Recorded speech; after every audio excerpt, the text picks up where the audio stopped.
Hello, friends, family, YouTubers, Facebookers, Instagrammers, wherever it is that you're connecting with us. Welcome to season number 2, episode number 2, Linked, an intergenerational conversation with Isaac Ruelas, aka Chaco, and Esteban Ruelas, a.k.a. Tete. hey, there you go. See? Ahí.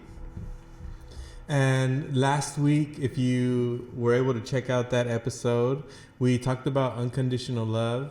And one of the lines that we said, or that you said, better said, that struck me was that a belief is a thought that we fall in love with. And so that is kind of the driving force for episode number 2, which is on beliefs. And what are your first thoughts when I told you that we're going to be talking about beliefs? My first thoughts were what Isaac wants to talk about. Because beliefs are different in everyone. So if he wants to talk about beliefs, what is he believing on? So I start thinking, what is he believe? So what am I believing? Yeah, it's interesting because it's kind of a broad topic, right?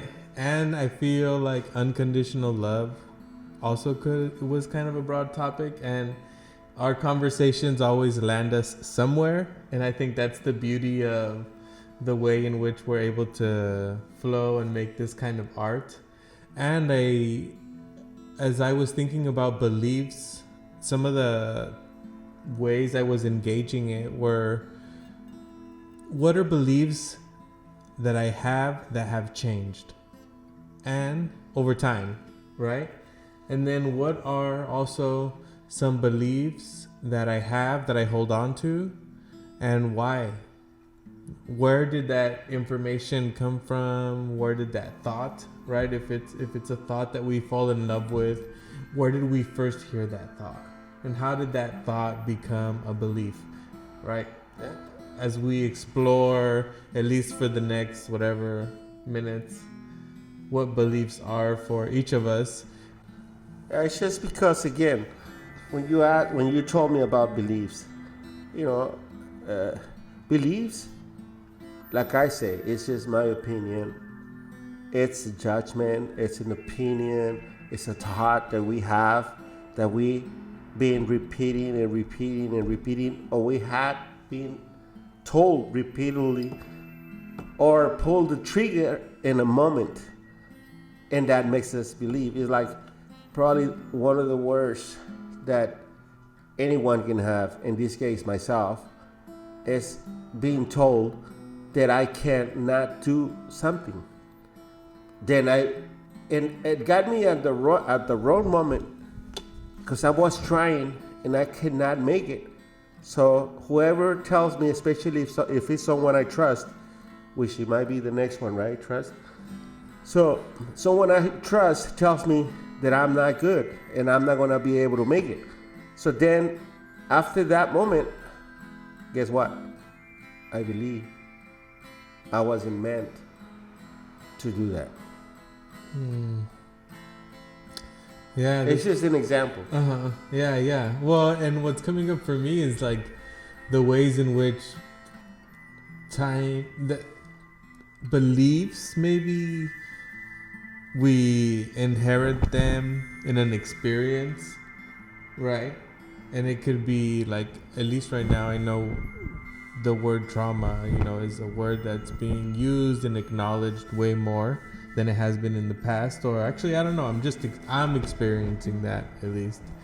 And that in these experiences we could develop these beliefs about the world. Well, beliefs influences our lives so much. I would say everything. It's like me. When I was a kid, I used to deliver papers, and then I was supposed to collect the money every Sunday. But then someone comes out and tells me, I didn't get the papers this day or that other day, so I'm not going to pay you. And I'm also 60 years old, and I'm still struggling to collect money. People that owe me money and they owe me money. I work for them, and it's hard for me to say, "Hey, you owe me money. You're gonna pay me." Dang, you know what that makes me actually think of beliefs and money. Even though we don't have to get into that all the way, like I actually remember maybe 5 years ago, I think 6 years ago for me, that I bought this whole program around deprogramming myself in the ways that I think about money, so that I can change my mindset into more of an abundant mindset.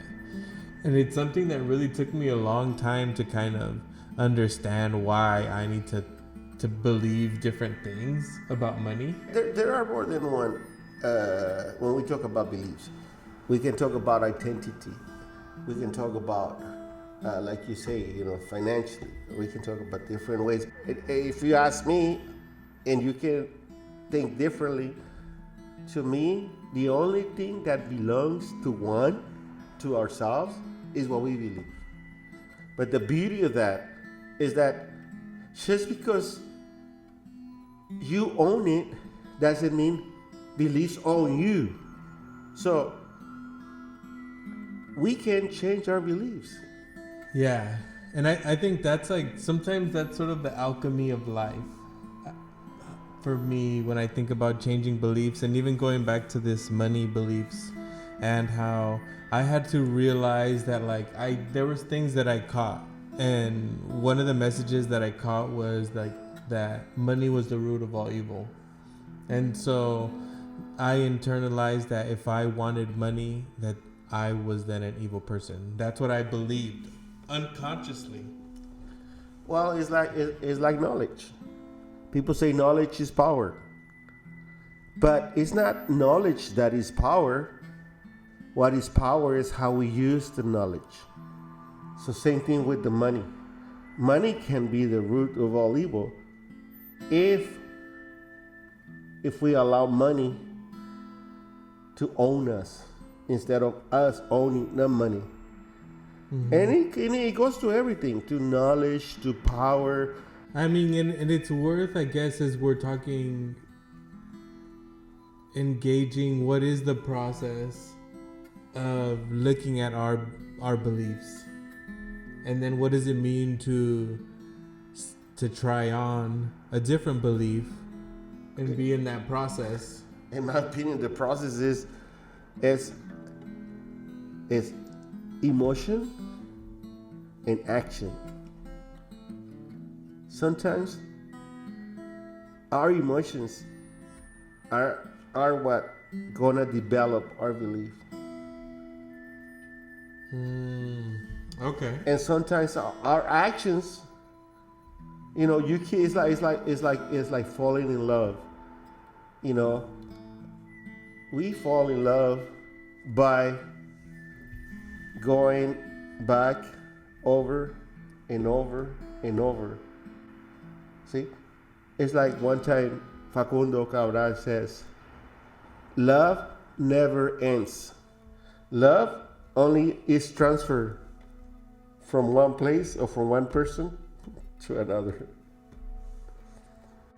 I love Facundo. So I will receive that. I will accept that. Now, do you know what I'm talking about? That I think, well... Same thing with beliefs. Uh-huh. It's a repetitive... we're repeating it over and over because the emotion that we feel, it could be a bad feeling, but it still is so hard that it keeps pulling the trigger until it becomes a belief. Or it could be very beautiful that is so pleasurable that it becomes a belief. Well, I was, we were kind of talking about beliefs and not setting up to be competitive, right? And then getting a little bit into the conversation that we had last week around unconditional love, and not being competitive and comparative. And You also talked about right now, I think, an important piece, and that's why I wanted to transition us also, which was emotions, right? And how there's the spectrum of emotions that actually support us in a, in the process of evolution or revolution when it comes to belief. It's because, again, I believe myself. If you ask me, what are we? I will say energy and time. And emotion is energy and movement. So it's amazing how a state of mind or emotion can make a difference. If I'm in a good state of mind, nothing will bother me. And if I'm not, anything will bother me. And that's not bad. What could be bad is if that becomes a belief. Like just because at the moment when the fly went by and I was in a bad state of mind and disturbed me, it makes me upset or angry or mad. But then I allowed that belief that flies, they're always a problem. I don't like flies. It's kind of like when an experience turns into a belief. Yeah, experience. Right? Yeah, sure. And we're talking about emotion, so I'm gonna stay on track. No, but that's how you experience. We're emotional beings. I know Kant believes that we think, therefore we are. But if my own opinion, and I'm not who to say, but I believe emotions can change our thoughts. I just think it's really interesting because there are times when I do get a feeling of mad, sad, scared, whatever it is. It's not a resting feeling, right? And there are times when I say this to myself and I say it out loud to people, and I just say it's good. It's good that people have their own beliefs. Yeah. Sometimes like that's as positive as it gets. Again, it's like unconditional love. We are not gonna be right all the time, and as a belief, according to my position that I do as a pastor, and a Christian belief, we are gonna fall short of the glory. We're gonna fall. We're gonna make mistakes. We're gonna sin. Yeah, and then to say it in other words, we're gonna be human beings. And even one of the things that I teach in the work that I do is like this idea of multiple identities, and that we all have this human identity, right? And in that human identity, we all need food to survive. We all breathe air. We all need sleep. We all want love. And one of the things that I add to there is that we all make mistakes and we all fail all the time. And I think that's helpful, at least in the work that I do, because I try to encourage change. And shaming and blaming other people or ourselves doesn't really encourage change. And that's where unconditional love, right, supports us in being able to accept and then make a better decision, which is kind of where I want to lead us right now, which are, what are some behaviors that we connect? Since you mentioned humans, right? I thought right away, we were born a child, and as we grow, we become a teenager, and then we become a young adult. And it's amazing because in every season, our beliefs are not going to be the same. I remember one time, I brought one of my nephews here, but then I have another nephew, but this other nephew, he was already like 12, I think, or maybe 10.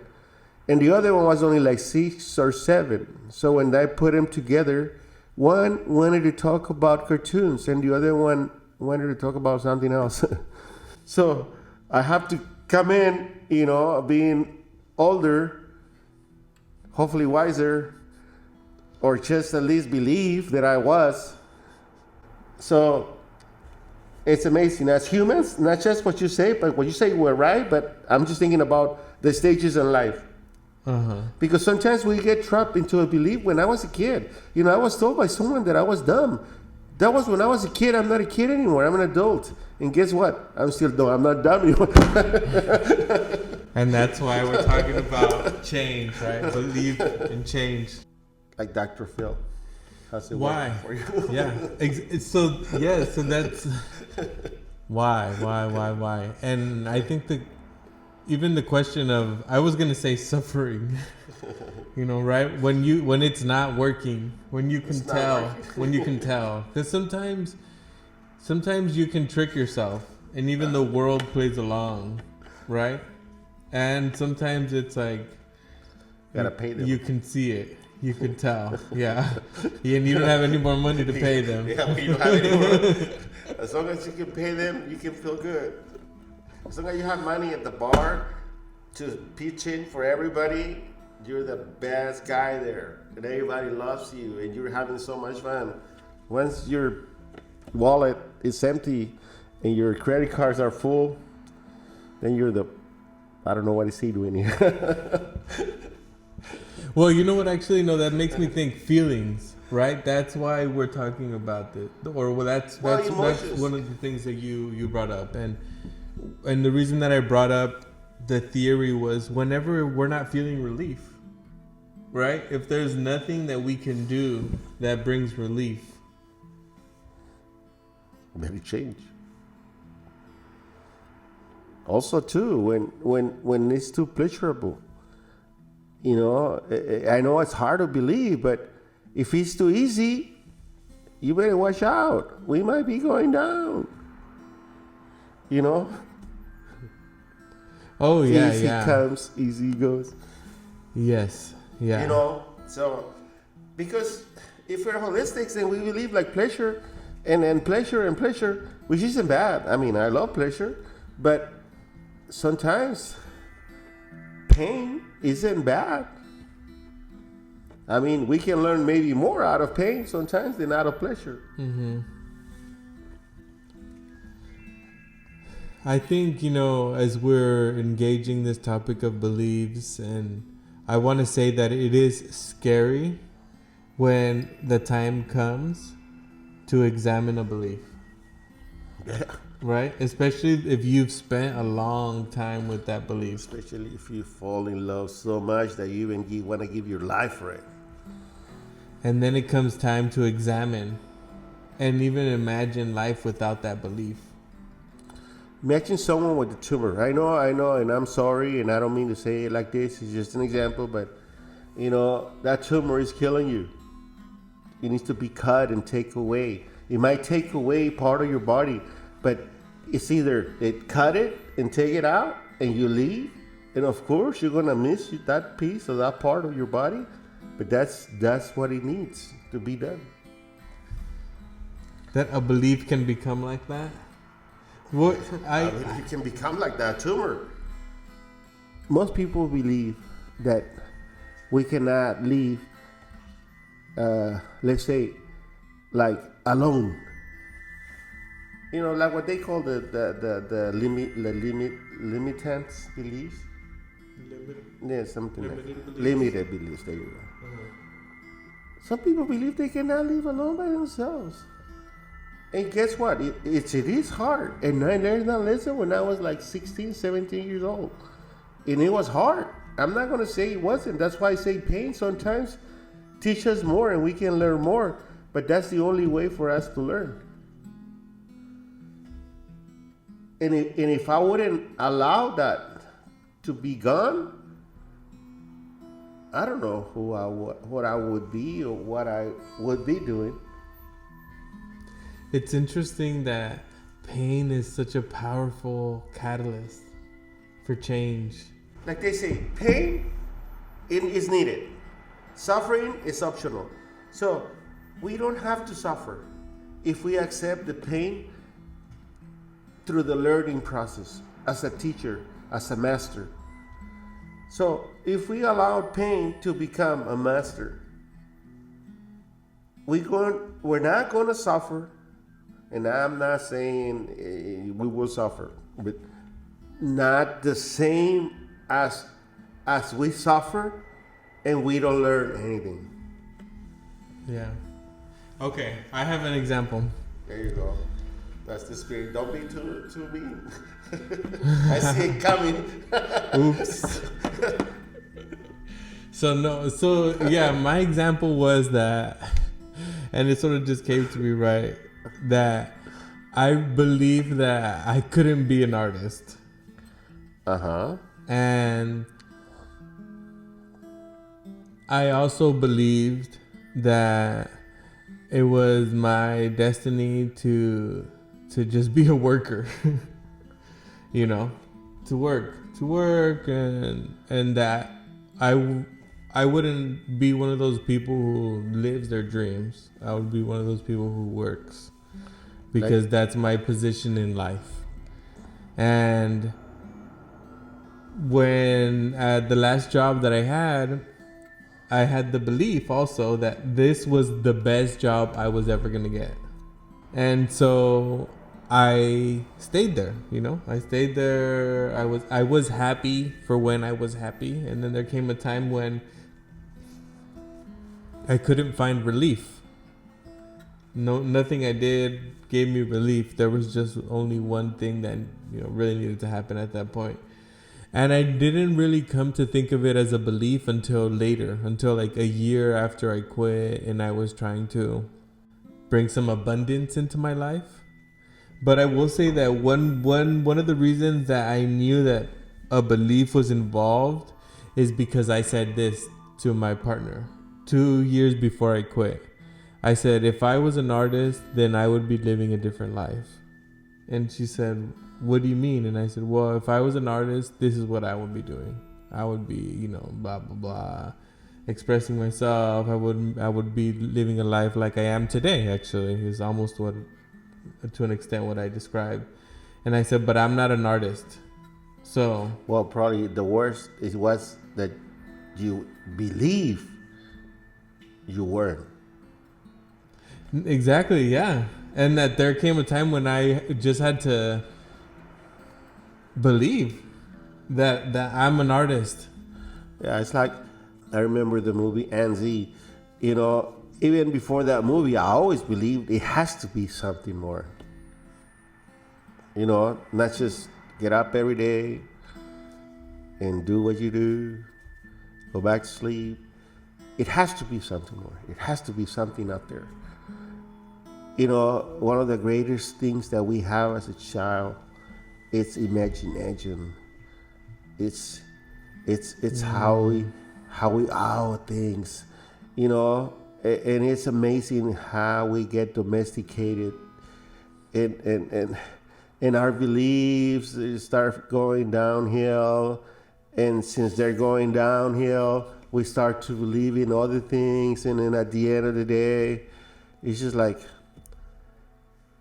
in my opinion, God help me.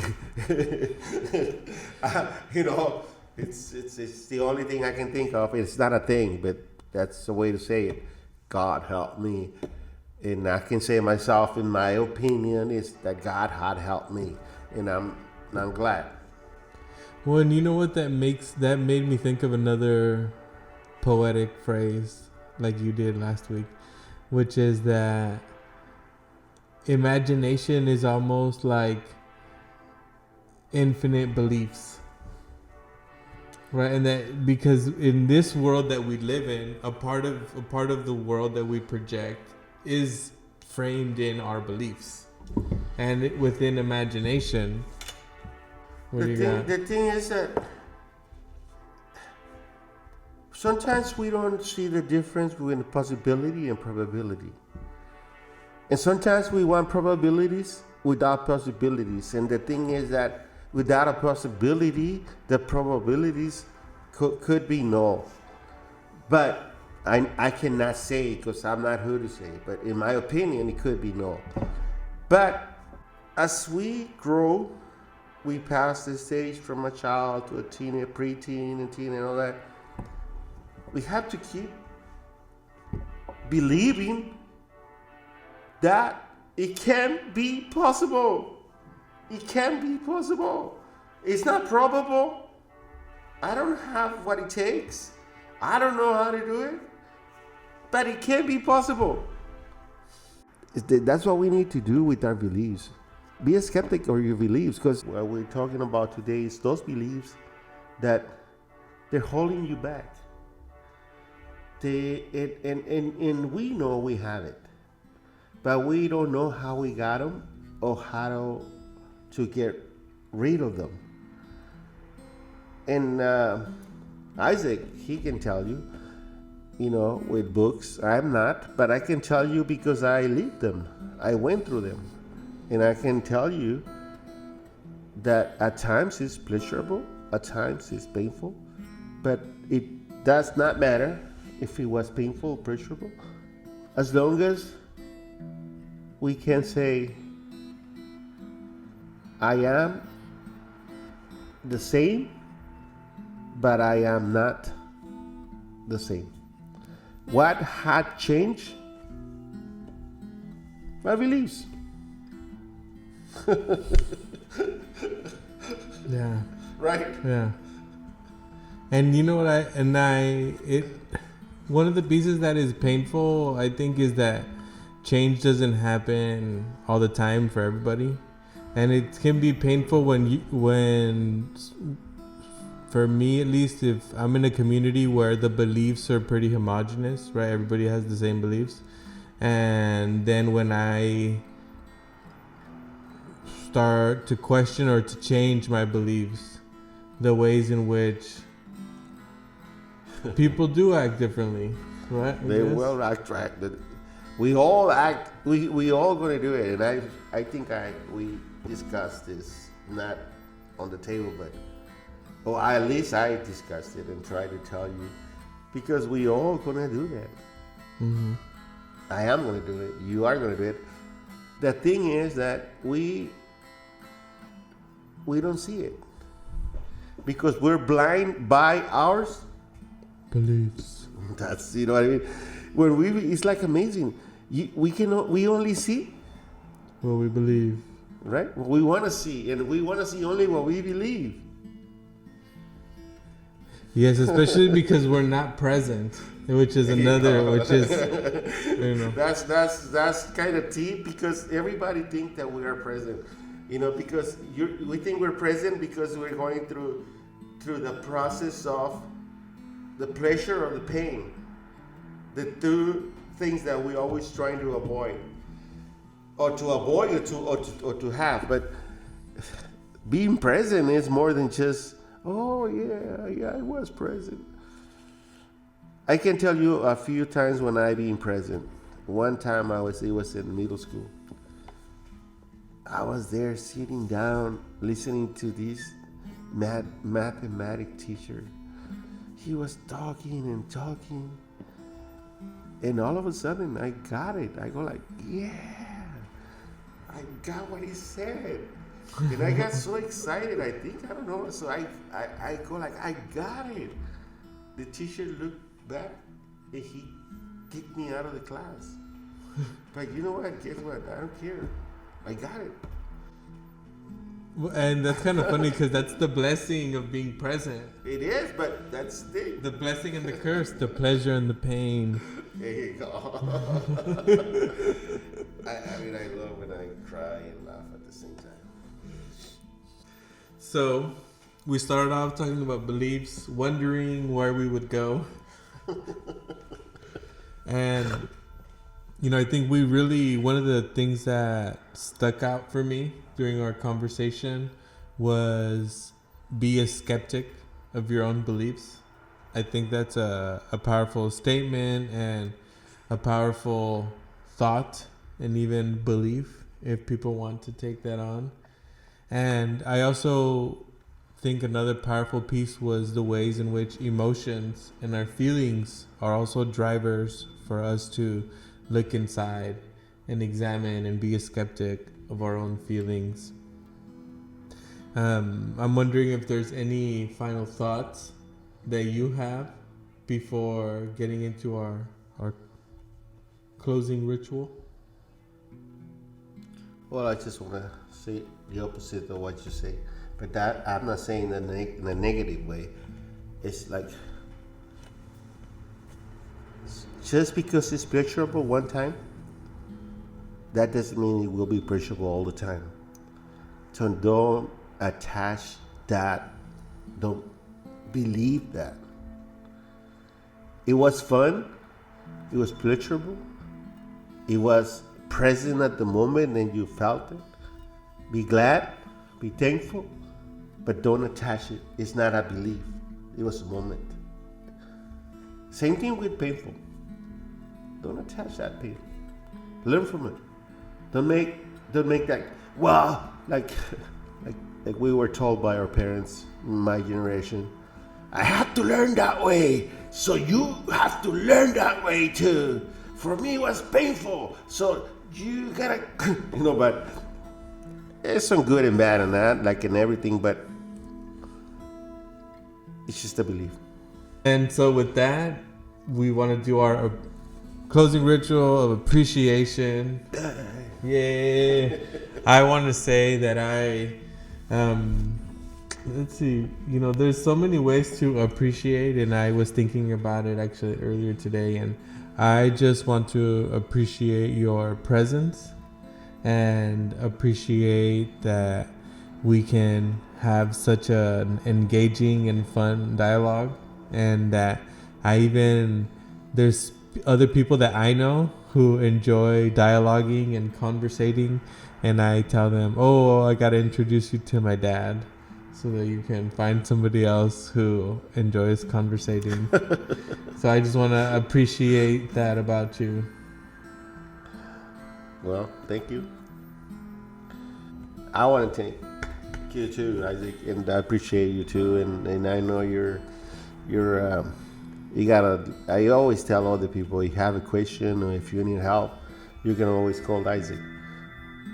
Don't worry about the things you don't agree with him, but he can help you because he has a heart to help.